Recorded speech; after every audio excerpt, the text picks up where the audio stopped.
Right, listen to what Senator Rand Paul says. Rand Paul trashes Orwellian lockdowns, blast Gov, Andy Bisha. Yeah, I hope that's how you spell his name, Bisha. But in a minute, he's going to tell you that there is an alternative to the COVID vaccine. There's more than one alternative. Yeah.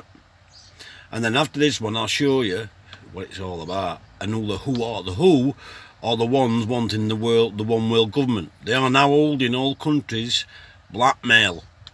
And I'll show you that in a minute after this. And it isn't one size fits all. We're not the same.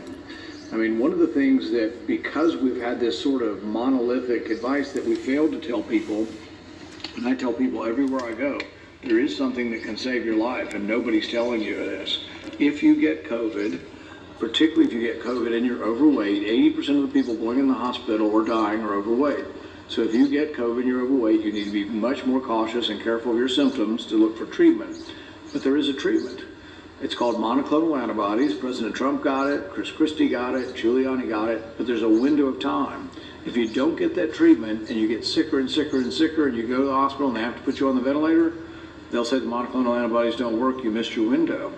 And I don't hear anybody on television telling you that, so you would know that. If your mom or your dad got sick and they were getting sicker and beginning to cough, you got to get them in soon, and you got to advocate to get them the monoclonal antibodies. The doctor has to make the decision, but I promise you, being an advocate and a family advocate can make a difference. And it's about an 80% reduction in death. In fact, what they're doing for people, if you're living in a house with someone with COVID, let's say it's two elderly people, the woman has it, she's 85, and her husband says, I'm not leaving, I'm her only hope, and I'm going to stay with her. They can actually give the monoclonal antibodies to him, too, before he gets it. And sometimes it either prevents them from getting it or they get an incredibly mild case. And instead, we're insisting on making a 2-year-old wear a mask on a plane, and making a young kid with autism who's 7 or 8 put a mask on a plane and holding them down and kicking them off planes. Instead of somebody saying there are ways we can save your life, through medication, there are reasonable things you can do if you're at risk to avoid this disease, and to let people know the reasonable and obvious evidence that we're getting beyond this, that everything shows that we are getting beyond the part of this, and hopefully we'll be getting beyond it soon. I want to thank you all for participating. We wish you the best of luck in your business. Right, now just watch this. This is Lisa Raven last night. On Patrick Wood, who's really dove into all of this information, and he is going to share with you some of the chilling things that the World Health Organization has in store for the American people. So Patrick, are you with me over there? Absolutely. Good to see you, Lisa. Oh, good to see you too. Not just American people, everybody all over the world. Rephrase that, everybody all over the world being hit with this COVID and these lockdowns. So it's not just American people, Lisa, it's everybody all over the world. I hate that when they just say it's America. It's not. It's worldwide.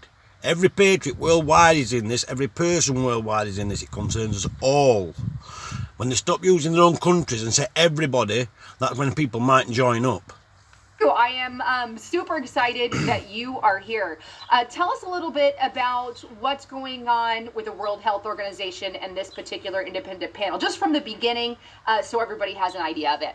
Well, I will. Everybody at this point, with the pandemic and all, everybody knows who the World Health Organization is by now, WHO. And don't equate that with Doctor Who, okay? That's not what it is. But it is a prime agency of the United Nations. They're not an independent organization whatsoever. They're a major principal agency of the United Nations, a division of the United Nations. They're totally in lockstep with the United Nations. But they have this thing about health and about world health and meddling in countries' affairs all around the world, and they have for years. They've been around a long time. But the World Health Organization, which, as I said, is known to everybody, as part of the United Nations, they're in this habit of producing volumes of reports, most of which are meaningless, and videos, most of which never get viewed more than maybe 100 or 200 times. It's amazing. And they put out these outrageous statements that by and large nobody reads, but I do. And you do. I know you do too. You run across these things. And the reason we do is because they're predictors of where we're headed for the most part, because these are the effective policymakers in the world at a global level. There's really nobody else. They're kind of the masters of the global scene. And they exercise their authority everywhere. They're heavily influenced, by the way, by China as well. But the World Health Organization took it upon themselves to call an independent panel to study the pandemic. And the reason this caught my eye, not just the fact that it was introduced to me by a reporter actually at LifeSite News who wanted to do a story on this report, he kind of tipped me off. And you say, well, why didn't you know that in the first place? Well, you know what? There's so much stuff comes out of the United Nations, you just can't take it all in. It just comes out every day. Wait for bombshell, because it's coming. After a while, I'm not going to waste any more time with it. But this caught my eye. This high-level panel, independent. It basically says in a minute that under this new report they've wrote to all world leaders is either you pay up or you face another pandemic. You give us all your power or you face another pandemic. Well, that's Nazis, that, because Nazi Germany did that. You either admitted that you wanted to be a Nazi Germany or you went to gas chamber. Get where I'm going. But what it says, the whole world's been held to ransom by the WHO. And he'll tell you exactly that in a minute. Listen to his explanation of it in a minute when he goes on about mob rule. And mob goes into a shop down the road and says, pay £500 a week, otherwise your shop might catch fire. Listen to how he explains it. Panel, they call it, was supposed to be independent. From what? They didn't say, but it's independent. They want us to think, hey, they're not associated with the WHO at all. They're just people like you and I that have got together to work on the pandemic. But no, that's not the way it was. Their independent panel is totally biased, totally partisan. And here's the bottom line after I read this. There's 84 pages, I think. I put the entire PDF file on my website on the page that you referenced to. But here's what the bottom line of what they said, Lisa. And 84 pages of gobbledygook. If you give us enough money, and you give us enough authority, and you give us a direct line to every leader in the world to get a hold of them when we need to, we can figure that what we just had, COVID-19, will be the last pandemic. See, so give us your funding, give us a phone line, give us your powers, and we'll make sure that you'll never have another pandemic. Yeah? And that's why they titled the report, COVID-19, Make It the Last Pandemic. This is absolutely inconceivable to me. That's just absolutely inconceivable. This is like what the mob used to do in the 20s and 30s in Chicago, where they run a protection racket. And they say to a poor old business owner, pay me $500 a week and I'll make sure your store doesn't burn down. And the guy said, well, my store wasn't in danger of burning down. Well, did you see Mr. Smith's store down the street? Just burned down last week. Son of a gun, that could happen to you. Wink, wink. Pay us $500 a week and we'll make sure that your store is not burned down. This is the scam that this independent panel is trying to pull on the planet right now. They're shaking down the entire stinking planet. You know, and that's, I mean, when you talk about what you said, where give us the money, give us the control, give us the authority, that's basically like they're calling for rule over all of it. Like they want to be in control of the world. Is that what you would call it? This was the whole thing with sustainable development in the first place with the United Nations. I know you've read, yes, one of the few people who actually read the 17 Sustainable Development Goals. I bet you probably read all the fine print too. But it all sounds wonderful. They're going to eliminate poverty everywhere. They're going to have jobs with dignity for everyone. They're going to have education, lifelong education for everyone. And all of the big carrots are up front. But what's at the back of the pack, somewhere around, SDG 15 or 16, you get into the nuts and bolts, the nitty gritty of it. And basically what they want you to do is turn over all economic control of the world to them. That's all you have to do. Small price tag, right? In their eyes, say, don't worry about it. We're trustworthy. We can take care of it. Turn everything over to us, and you can have no more poverty and jobs for all and all these, wonderful things. This has been the habit of the United Nations for decades. They spout the propaganda, and they don't tell you right up front what the deal is. Well, what do I have to pay for all of that nice stuff? Nothing's free. And so this World Health Organization thing is just another example of the way the United Nations operates. They want everything. They're not satisfied to be servants of humanity. There's nothing to do with it whatsoever. They want to be the slave masters of humanity, and nothing in between is ever going to be compromised. Wow. So what are some of the things that they entertain doing, like some of the restrictions, some of the things that they're calling in order to have this be the last pandemic? What would that mean? What would that mean for us? I know, there's in the report, I just kind of summarized this, that actually I just copied the 7 main pillars of this whole thing that they put out. They have pages and pages of text on each one. But the first thing states that they recommend, or whatever you call it, to elevate pandemic preparedness and response to the highest level of political leadership. In other words, take the national organizations of every country and elevate all the pandemic stuff to that level, not to a lower level, but to the very top level. You say, well, why would that be? Look, it's easier to do business, for instance, with communist China, or with a dictator, an autocratic dictator, than it is with a democracy.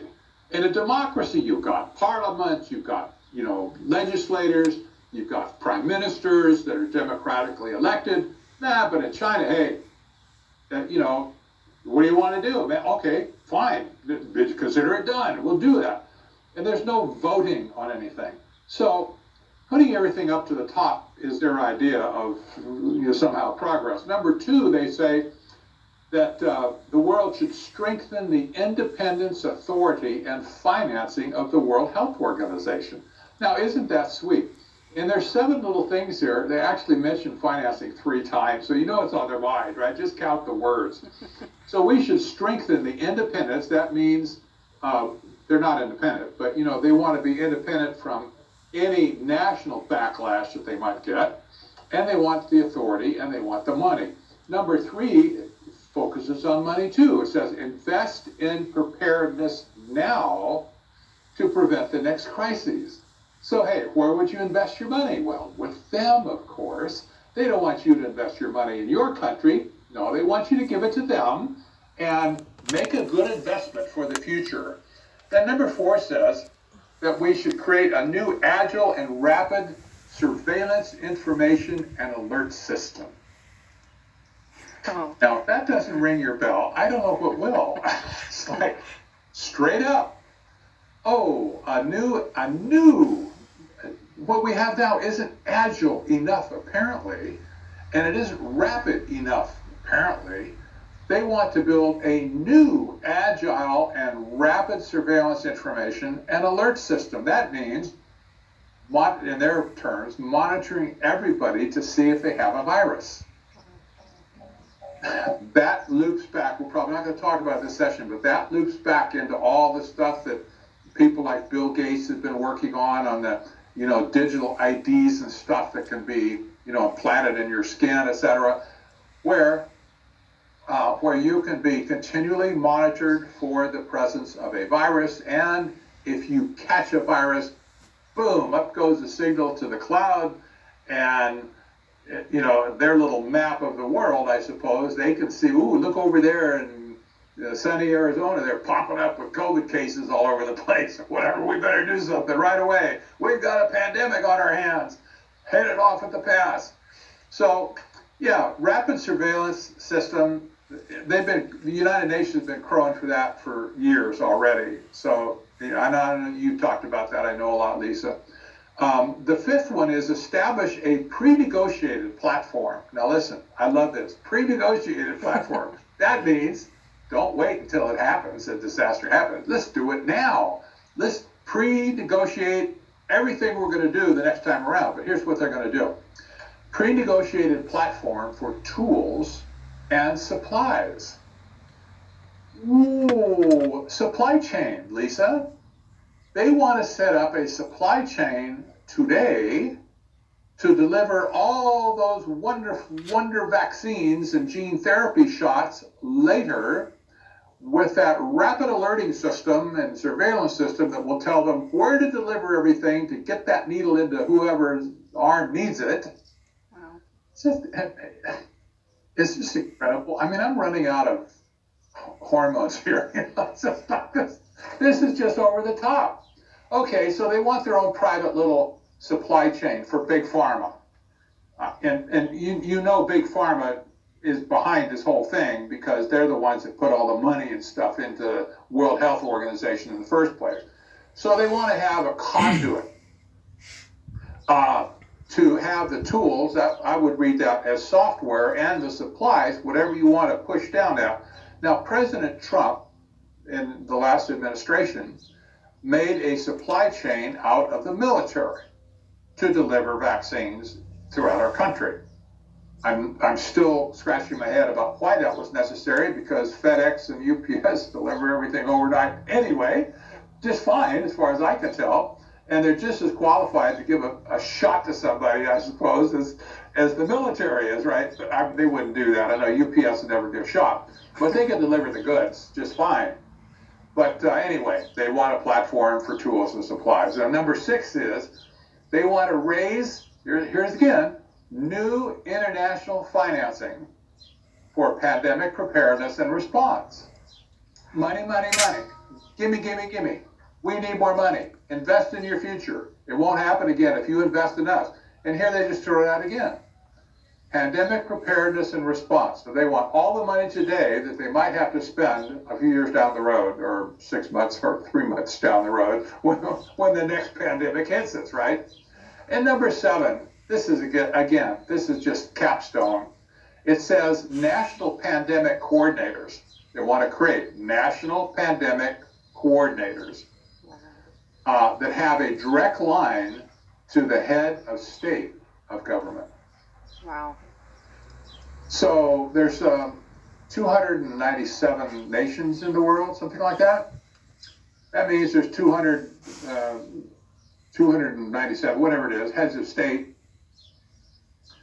They want to have a national pandemic coordinator. In other words, a pandemic czar who will dictate everything that happens on the healthcare front. I mean, all of those together are like chilling if you think about it, because the way that they're talking, I mean, knowing basically everything about everybody, if you're going to create this surveillance system, having globalists, again, that you and I don't get to elect, you and I don't get to pick, we don't have a word in who that panel will be, but they're obviously the ones that are impacting every aspect of society. We saw what happened with coronavirus here in the U.S. with the lockdowns, the mandates, the measures, the social distancing, that really came at even the direction and the leadership of the World Health Organization, a whole entire, as you say, technocratic group of people, right? Your scientists, your all your technical people, your big pharma, who are authoritatively leading the world in just a really horrible direction, right? Right, exactly. And you know, I was one of the first to write about on Technocracy News and Trends when the pandemic first struck back, well, we call it a pandemic, we just use that term, whatever it might really be. But I was one of the first people to write about it, to make note that the Imperial College of London, where the original epidemiology study came out of, that people were going to die by the millions and millions and millions. Right, let me just go back on to Fauci's emails. Let me find a video for Fauci's emails. Here we are, found it. The man himself is also a medical doctor, Kentucky Senator Rand Paul. You've been right about this guy from the beginning. I'll be honest. I tried to give him the benefit of the doubt. There were a lot of things, a lot of people got wrong in the beginning. I never thought it was nefarious. But we now know on January 31st that Dr. Fauci was told it looks like gain of function manipulation of this virus, the genome of this virus. He was told that. That happens to be also the day that Donald Trump put in place the travel ban that's xenophobic and hysteria, and 10 days after the first identified case in this country. So you've been right the whole time, Senator, and unfortunately you've been right. You know, there's been no more prominent scientist in favor of gain-of-function research than Dr. Fauci. He still hasn't backed off of that position. He believes that it's okay to take animal viruses, make them into super viruses to infect humans, even if a pandemic should occur. He says, oh, the research is worth it. But you know, there's a host of other scientists in this field, and they say, well, it would be worth it if you can hold up world to ransom. Of course it's going to be worth it, isn't it? Let's face it, we've just seen that bit. It's not worth it at all, that we haven't learned anything. All we've done is put ourselves at risk. But even after all of this evidence points towards the Wuhan lab, this last week in committee, Dr. Fauci said that he still trusts the Chinese scientists. And the thing is that's a very naive notion. That's how we got here. But there are worse viruses. This is a bad one. This has about a 1% mortality. 3.5 million people have died. But they've been experimenting with some viruses that have 15% mortality. That would mean 50 million deaths right now. So this kind of research needs not to be funded by the U.S. taxpayer. And so I had an amendment this week that passed actually unanimously saying no more funds for this Wuhan lab. So we'll see what Dr. Fauci has to say. But he doesn't really have the judgment to be in the position he's in. Senator, it should be not practiced in any country. In any country, never mind just in America, in any country. It's a threat to mankind. Here, the money that he is saying, it was far much more in terms of the actual dollar. I mean, can you imagine if terrorists got hold of this? Could you imagine it if actual terrorists got hold of it and were able to make biochemical weapons? Because that's what he's saying, you just can't do it in America. What about if Iran starts to do it? What then? We already know China's doing it because China's already released it. So why is it just an importance in America? No, it's an importance to the world. Stop biochemical weapons or stop biochemical tampering with anything. Amount. Do we have any idea how much money, American taxpayer money, went to fund this Wuhan virology lab and their gain of research function work? There's a lot of pools of money. There's a group called Eco Health Alliance, this Peter Zonk. He's got $100 million over the last several years. Now, not all of it's gone to Wuhan, but they say as much as 3 to 4 million may have. But there's lots of pots of money. There's defense money, there's secret money, there's money we don't even know about because it's classified. But this research is being done in the United States as well. It's very, very dangerous, and I want scientists that are not partisan to come to Washington. So I sent a letter today to the head of my committee in Homeland Security and also the Health Committee to say we need to have a hearing with impartial scientists who are on the other side of Dr. Fauci, who believe that it's incredibly dangerous. But you know what? The other danger is I've had 5 death threats just for being outspoken on it. This week I've had 5 death threats. I don't know what the world's coming to. You can't ask honest, difficult questions that in the end have turned and proved out that Dr. Fauci was not being honest with us. But as a repercussion, my family had white powder sent to our house and 5 death threats phoned in. By the way, been there. Sorry to hear that. It's not fun. I know it's happened to me. It's happened to many other people in the public eye, and it gets scary at times. And I hope. Right, that's that. But I'm going to try and upload this video now. I did one yesterday, and it was about the same length of time, 20 minutes, and it took. It said it would be up in 2 hours. That were at 12 o'clock yesterday afternoon. It actually uploaded at 4 o'clock this morning. So we'll see how long this one takes to upload, but I'm trying to upload it now. And I do suggest to people, go and check out Fauci's leaked emails. Why our BBC's not on about it, or our Channel 4 News, or ITV, or why Hancock's still pressing about these vaccines when he knows damn well that there's all these other medications what can cure it. and why aren't they sending it all to India, the vaccines what we've got left, because we obviously don't need them. Why not help as neighbours Indians are? You keep worrying about race and colour. Well, prove your race, prove you for all different races and colour. Save Indian people, because let me tell you, India is nuclear powered, and if China has released this this disease, India president could soon set his nukes off. So something needs to be done pretty quick. Do you know what I'm saying? We know our elites like to play wars, but that'll be a start to your war. People should force them to send these vaccines all to India to help India out. India's done fuck all wrong to anybody in the world. So yeah, that's my rant for today over anyway. But keep watching, because I'll be posting more.